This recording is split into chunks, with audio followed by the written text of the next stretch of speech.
نبی علیہ السلام کی حدیث ہے اذا بلغ الکلب فی اناء احدکم فلیغسل 7 مرات،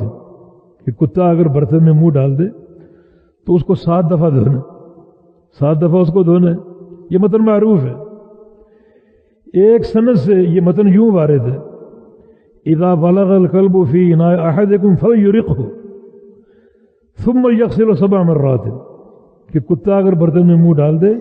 تو برتن میں جو موجود پانی ہے یا دودھ ہے اس کو گرا دو، اس کو بہا دو۔ اب ایک پہلے متن میں فلیرقہ کے الفاظ نہیں ہیں، مگر ان الفاظ پر ایک فقہی مسئلہ قائم ہے کہ جو برتن میں پانی موجود اس کا کیا کریں۔ دوسری حدیث نے اس کا جواب دیا کہ اس کو آپ گرا دیں۔ اب یہ حدیث 2 سندوں سے ہیں، ایک سند میں فلیرقہ کا الفاظ نہیں ہے، تو امام مسلم فرما رہے ہیں کہ اگر کوئی ایسا موقع آ جائے کہ اس حدیث کو دوبارہ ذکر کرنا پڑ جائے کسی زائد معنی کی بنا پر، اور یہ زائد معنی ہے نا اس کو گرانا، کسی زائد فائدے کی بنا پر اس کو دوبارہ ذکر کرنا پڑے تو وہاں اس کو ذکر کرنا پڑے گا، اس کے بغیر کوئی چارہ کار نہیں ہے۔ اور جہاں اس قسم کا فائدہ نہ ہو وہاں ہم تکرار نہیں کریں گے۔ اور امام مسلم مزید فرما رہے ہیں کہ اگر وہ حدیث طویل ہے، مثال کے طور پہ ہم نے اس کو ذکر کر دیا، وہی حدیث ایک اور سند سے آ رہی ہے، اس میں کچھ الفاظ زائد ہیں اور کچھ زائد فائدہ حاصل ہو رہا ہے،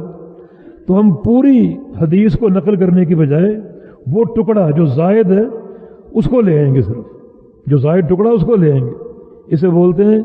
تقطیع، احادیث کی تقطیع، یعنی جو ٹکڑا جس پر آپ کا استدلال قائم ہے اس کو ذکر کرنا اور باقی متن کو حذف کر دینا۔ یہ نمونہ آپ کو صحیح بخاری میں بہت ملے گا، کیونکہ امام بخاری رحمہ اللہ نے اس حدیث کی کتاب کو ایک فقہی اسلوب بھی دیا ہے، چنانچہ ایک حدیث سے 20 مسائل کا استنباط کیا ہے۔ اب اگر ہر جگہ اس حدیث کو پورا ذکر کریں، اب جیسے حدیث جبریل ہے، پورے ایک صفحے کی حدیث ہے اور اس سے 20 مسائل کا استنباط، اگر یہ حدیث جبریل ہر مقام پر پوری لائیں تو صحیح بخاری اتنی بڑی ہو جائے گی۔ تو امام بخاری نے کیا کیا، تخصیص کی ہے، ایک باب قائم کیا، اس حدیث کو اگر لانا ہے جس ٹکڑے پر امام بخاری کا استدلال ہے اس کو ذکر کریں گے، باقی حذف کر دیں گے۔ امام مسلم بھی فرما رہے ہیں کہ ایسا اگر موقع ہو اور تکرار محسوس ہو رہا ہو اور دوبارہ حدیث ذکر کرنی پڑ جائے اور وہ طویل ہو تو ہم اس ٹکڑے کو صرف ذکر کر دیں گے جس پہ استدلال قائم ہے، تاکہ وہ فائدہ آپ کو حاصل ہو جائے۔ اور اگر پوری حدیث بار بار لائیں گے تو کتاب کی ایک تطویل اور لمبائی بڑھ جائے گی اور اس کے حجم میں اضافہ ہوگا۔